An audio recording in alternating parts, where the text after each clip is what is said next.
Welcome to my presentation on Chicago Public Library's Harold Washington Library Center. My name is Lindsay Colt.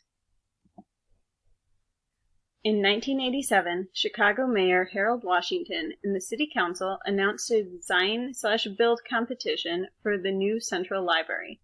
The new library was the size of a full city block and had a budget of $144 million.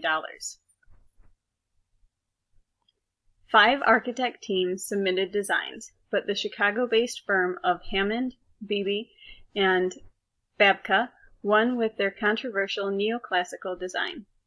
Many in the city felt the building looked elitist and was not inviting.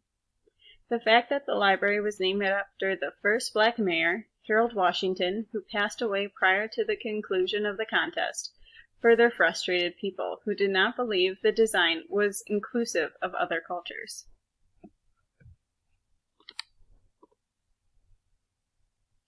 Multiple exterior doors lead to the central lobby.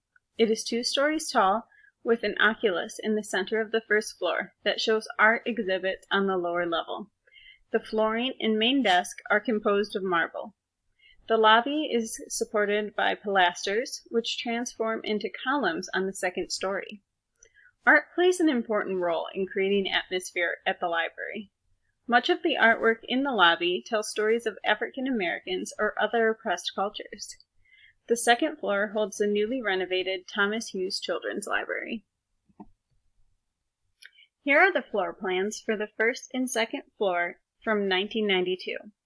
These floors have undergone renovations since the library was completed in 1991. While the first floor still houses the popular library, film, music, and new releases, it is also home to the teen space U-Media, established in 2009. The Children's Library was renovated in 2017. This photo provides you with a general understanding of what floors 3 through 8 look like. The flooring matches that found on the first 2 floors, and simple columns allow the space to be open. Each floor has escalators in the center and a large wooden and granite circulation desk.